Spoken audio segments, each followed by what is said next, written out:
Welcome to the Edge of NFT podcast with your hosts, Jeff Kelly, Ethan Janney, and Josh Kriger. We aim to bring you not only the top 1% of what's going on with NFTs today, but what will stand the test of time.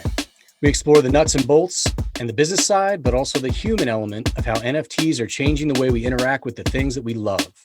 This podcast is for the futurists and dreamers, the disruptors and creators, the fans and connectors, and the makers and doers that are pumped about this ecosystem and driving where it goes next.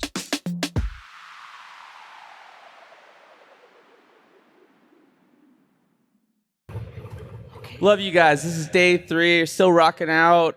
Really excited to have this next gentleman up here. Mathieu, come on up from Sandbox. Thank you so much for joining us. In a lot of ways, Sandbox is a metaphor for our entire industry. And when we built this conference, we built it thinking about what's going on in the industry and how we can all choose our own adventure. And I think you guys have created that opportunity for everyone. So really appreciate that. Hey, hi, nice to be super excited to be here this morning. Likewise. So to set the framework for the conversation, what is Sandbox? And by the way, thank you, Arthur and Seb, for creating such a great name that really represents what we're doing here in Web3. So the Sandbox is a metaverse based on the blockchain, so decentralized. And it's a place where you can go and you have an avatar. It's avatar-centric. And you can, play, engage with players, and be entertained, eventually do all sorts of things that you see in the real life that is coming to the metaverse and to the Sandbox. Amazing. And, you've been in the gaming industry for 22 years, since 2000, the crypto industry since 2017. What's different about this moment in time? I think it's really, we've seen it. This is the moment where crypto in general, crypto gaming and NFTs are taking off because the market and the audience is finally here. Even though it's just the beginning, I think it's really this defining moment. We'll go back in time maybe in 20 years and think of 2021 and 2022 as the real birth of the crypto industry and the NFT and the metaverse industry. So these NFTs, how have they shifted what's possible when it comes to the fundamental concept of blockchain gaming and metaverses like Sandbox? We are not the first metaverse. You have had other metaverses before, but they were all centralized Web2-centric companies. And with NFTs and with Web3 decentralization, I think it creates a new opportunities for creators and for players that was not possible before. And this is really what's truly unique about us and a bunch of other decentralized metaverse. Totally. So where are you guys in your journey in terms of Web3? Where does Sandbox fall out at this moment in time, and what's next? So we are both far and still at the beginning. The company started in 2018 at the worst of time for the crypto industry. That was when it was called the crypto winter, if you remember. Everyone was hightailing it out of town. Yeah, exactly. And also crypto gaming was barely a thing. And kudos to the founders for moving forward and going full steam on crypto gaming at the time. So we started to build the product in 2018, 4 years ago, and building a metaverse, which is essentially a large-scale social, real-time gaming entertainment experience. It takes a lot of time, lots of resources. You need all sorts of engineers, designers, project managers. So it really takes time. So we are far, and we're ahead of a lot of people, but it's still the very beginning. We're just getting started. So we think we have years and decades of innovation and growth ahead of us. So you finished season 1, right? Yes, we had the first season in December, and we are going by seasons. We're still in alpha mode. Lasted for 30 days, and then we had season 2 starting at the beginning of the month, ending today. So you still have time. Go and download on sandbox.game. You can download the game and have fun until tonight. And then we're going to have, I think, another 5 seasons this year. That's exciting. And I think it's really important to understand that for a lot of folks, Sandbox came out of nowhere, right? But this is a long time coming, and there's a lot of work that goes into creating this Web3 economy that we can all benefit from today. Yeah, it's an overnight success that took like 10 years in the making. The company even existed even before the Sandbox we know today. So And I know I've been doing games for a while, and making a successful game, usually nobody can pull it off the first time. You need years and years of polishing and practice and iteration until you come up with something that really works and that people want. Yeah, and I think this Web3 economy has its challenges too. We heard on day one, Geo dropped a bomb about a major hack that occurred on Monday.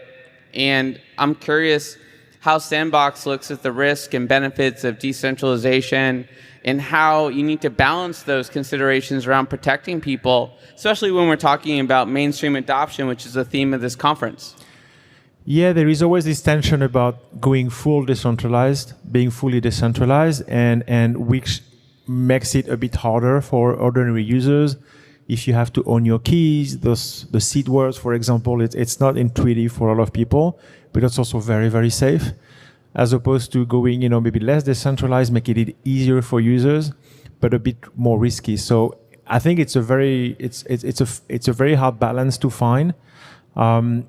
I hear a lot of people saying, "Oh, users don't care about decentralization," until they do, until you have a hack like this one, and so you lose $625 million. Exactly. It's a bit like when people were saying, I don't know if you remember, like 5 or 6 years ago, people were saying, "Oh, users don't care about privacy," until they do, and until you had all the backlash that came, maybe over the past couple of years. And I think when users really understand the trade-off between security and ease of use, then they're going to get more and more aware of of those trade-offs, and they're going to make their choice. And I think decentralization is a good thing for everybody. We just need to make it easier for people to onboard. Speaking of onboarding, I think there's an interesting distinction that you guys have made in terms of having a play and earn economy as opposed to a play to earn economy, which is a common term used. Why is that? So there is a lot of pushback in the gaming industry about NFTs and gaming in general, and I think the rationale behind this is they're telling us, oh, it's just a cash grab. It's just a way for companies to make more money. And I think what it may be true for some companies, those game makers and publishers who want to make it on the long term, the only way to succeed is really to work on the experience, on the fun first, and the monetization is a consequence of this. I've never seen a gaming company succeeding on the long term that hasn't really focused first on engagement, retention, and then monetization. So this is what we're doing at the Sandbox. We're putting the fun and the experience first, and monetization is a consequence of this. And this is the only way to last like 5 years, 10 years, decades. So how are you doing that? We're doing it with having a good team, making, building experiences, getting feedback from users. The mechanics, though, it's 5% is the... Our take rate is, and I will say that our take rate is only 5%. So think of us as an app store in a way, and we only take 5%. So we redistribute the vast majority of the proceeds to the community, to the creators, to the people who stake Sand, if you want to stake Sand, and to the users. Well, let's get a little bit more specific, because these guys have done some really fun collabs this year, right? You've worked with some iconic brands like The Walking Dead on one hand, the Care Bears, the Smurfs on another, and of course, Snoop Dogg. Sounds like a pretty fun calendar to manage. It is fun, but it's also a lot of work behind the scene. I think it's fair to say that today, all the big brands, all the big companies are asking themselves, what is an NFT? What is the metaverse? What shall I do? And because we're the leading metaverse today, they really come to us, and they want to partner with us. So you mentioned a few names in the gaming. So gaming is definitely a vertical that's taking off in the metaverse. It's a very natural fit to have gaming experiences inside the metaverse. But we also have right now entertainment, signing deals with artists and musicians, and fashion is also coming. Digital fashion and fashion in general is becoming really a big thing in Web3 and the metaverse. Give us a little glimpse about that world, though. What are we talking about with the Care Bears versus like Snoop Dogg, and how does this sort of idea of having a sandbox where both types of iconic brands, I would definitely call Snoop a brand, right? Yes, definitely. Yeah. Fit into it. How does that all work? So it's different types of experience. So Care Bear or the deal we have with Ubisoft, for example, we're bringing their game inside the metaverse, inside the sandbox, and it's going to be like typical games or mini games with challenges, quest, rewards, leveling up, this kind of things, the typical game mechanic.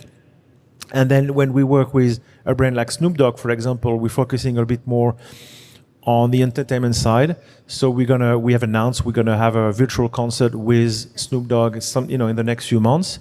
But what I find interesting is that we're gonna go beyond. I can't reveal what it's gonna be, but it's gonna be more than just an avatar of Snoop Dogg coming on stage and singing. I think that the metaverse enables new types of narrative and enables us to be much more creative, even for concert and even more actually.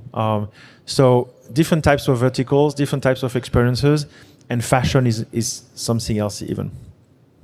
All right, you got me thinking. I'm excited.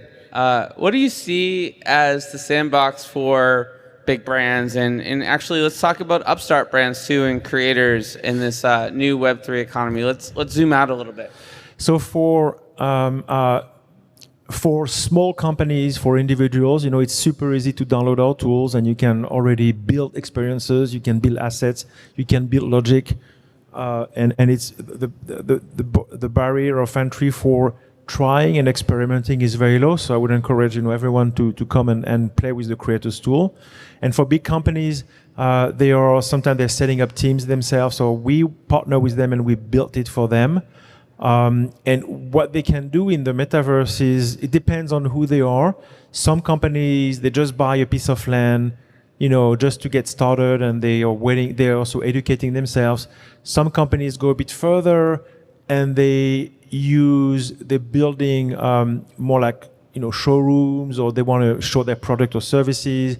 Some are going one step further. They want to build social experiences where they engage with their audience or their customers. And the next level is really about, for big companies, it's about setting up shop and with the idea of really transacting and engaging the customer directly inside the sandbox. And to clarify, in Sandbox, everything's an NFT, right? Including the land, everything is based on NFTs. Yep. Very cool. And what are the types of land that people can purchase, and the types of experiences that folks are talking to you about creating? So you have, we have decided to have a finite amount of land, 166,000 or so land. We already sold 2/3 of it. So we only have, I think, 50,000 land to sell. Who here in the audience has a piece of Sandbox right now? Some land or some sand token? All right. Well, cool. Looks like some folks have an opportunity here to still get in the sandbox. It's still early. That's what we like to say, right? Yeah, and you can, first of all, you don't need to own land to experience the sandbox. You can, at least until tonight, until we have the next season, you can already download the game and you don't need to own land. Same thing for creators. You don't need to own land, but if you do, you can buy a small piece of land. I think the entry price is around $10,000 US, and for a small parcel, which is I think 2.5 acres, which is like a New York City block, if you want, to give you an idea. But if you want bigger land, it becomes much more expensive. The biggest land sells for millions of dollars today. And what happens after tonight? After tonight, we're going to shut off the client experience, reopen in 5 or 6 weeks. But if you're a creator, you can still use our tool. You can still build avatars, NFTs, buildings. It's open 24/7. Very cool. Well, I'm going to ask another question or two, but I also want to give the audience a chance to ask questions. So get your questions ready to go. But I guess, for everyone in the audience that's exploring Web3, how do you manifest your vision of this new sandbox in your own life and what you're doing in the space? So the vision of the sandbox is really helping everyone to, fulfill their creativity. Everyone is creative, whether they know it or not. And by providing tools for the creators, they can really build new types of experience that we want to be blown away. I think we will be blown away by what creators do and what users do as well. So for us, the metaverse is really this place where you can build new types of experience that is not possible in the real world, and not possible on the web or on mobile either. It's something new that hasn't been possible before. And the incentives can be different, right? Yeah, the incentive as well. Yeah, play and earn.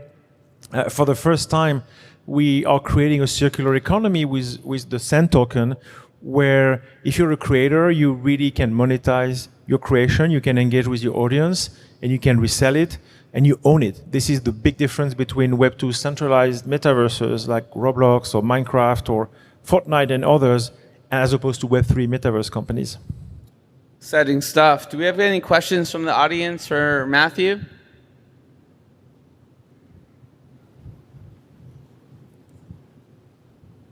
Everyone is waking up. We've got a couple now. All right, great. You got a mic coming around?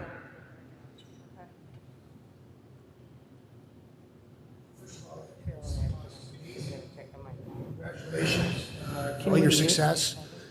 Just quick question, kind of very simple. How do you attribute kind of the overall value of Sandbox and the token to what you're doing, and what's your vision as far as, the overall appreciation of Sandbox over time? Not financial advice.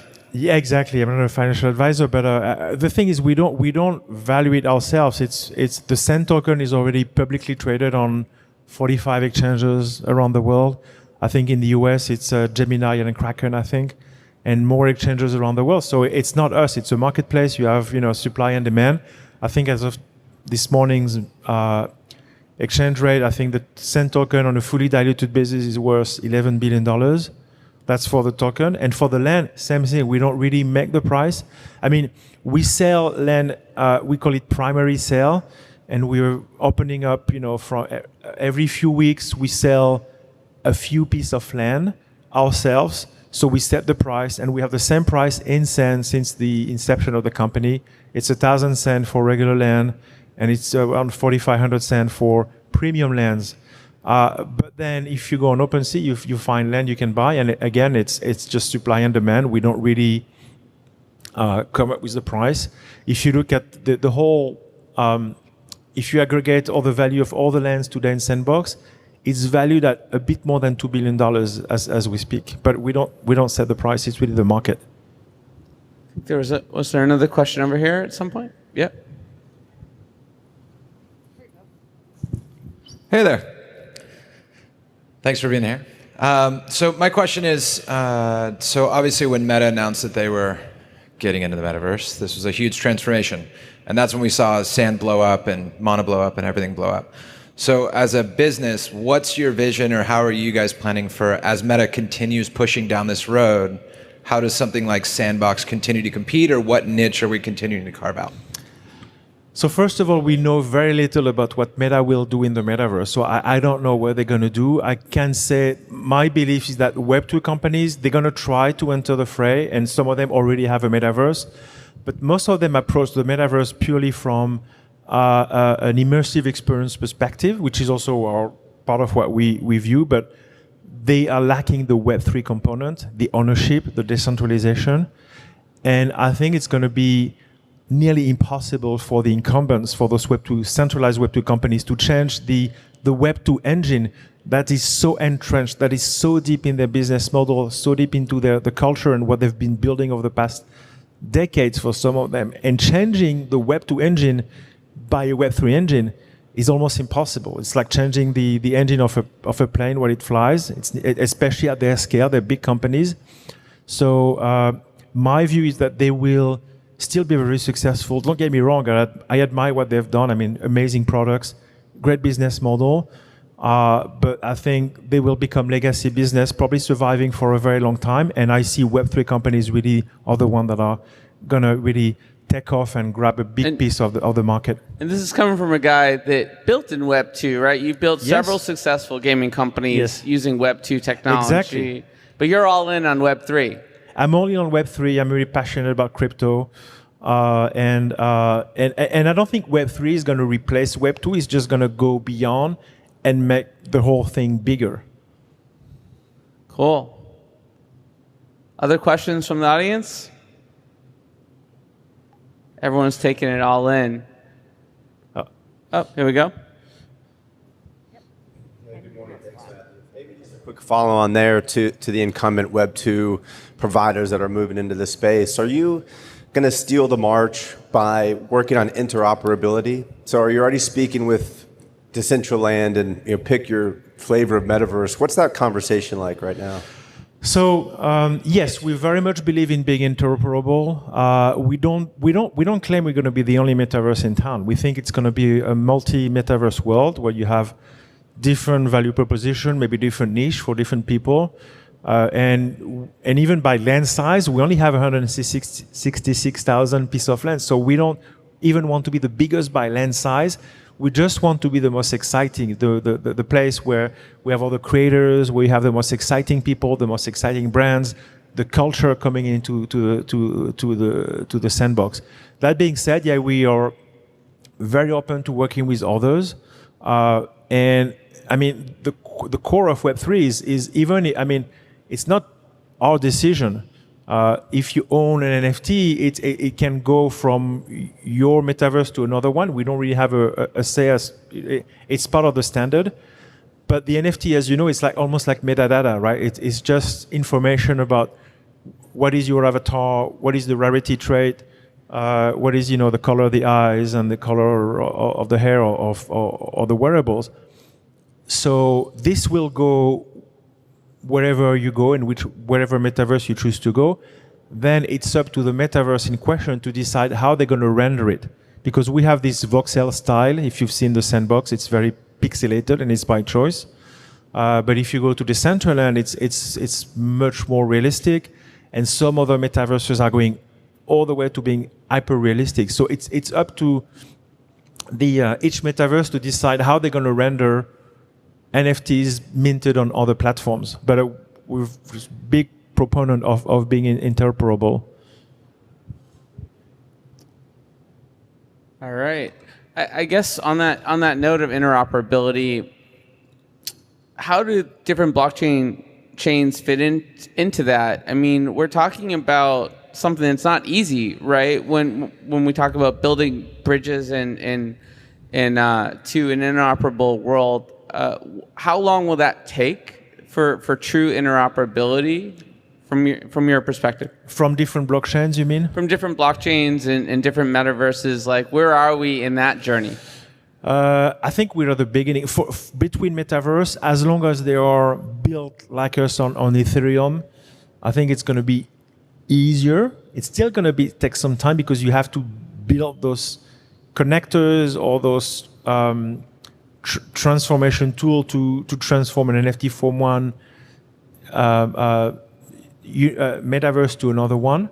And we're migrating to Polygon. I think it's also going to make it easier and cheaper for people to build and mint and buy and create and sell NFTs. And I think it's going to be easy if other metaverses are going on other Polygon or other L2s. Then if we're talking about other L1 chains like a Solana or Avalanche or others, I think it's going to take a bit more time. Eventually, we are agnostic. We are going to go where the users are going. Right now, the traction is on Ethereum and Polygon, so we're staying there, and we'll see, what the users want in the next few years. Yeah, that's exciting. So fast forward to the future when we're in our fifth year at NFT LA. What's going to be happening with Sandbox and in this amazing space? Hopefully Sandbox will, right now it's on desktop, PC and Mac, and will be in more platforms. Mobile is obvious. Then I strongly believe that the AR and VR is about to take off. And AR and VR has been coming in the next 2 years for the past 20 years, but I think it's really coming now. For real, finally. I think it's for real, and you see, I can feel it. I can see the taking off, and I think big tech players are coming in, by the end of the year or any next year with new goggles or glasses. So I think it's really coming. So hopefully the Sandbox will also be available on those platforms. Yeah, I was at dinner recently with a Web3 person, and they took a picture of the meal we were eating with their glasses. So I was like, whoa, it's here. Yeah, it's coming. Well, that's great. Mathieu, this has been amazing. Thank you so much for hanging out with us today. Really appreciate your time and excited about the future of Sandbox and this Sandbox for all of you in the audience. Thank you so much. Thank you.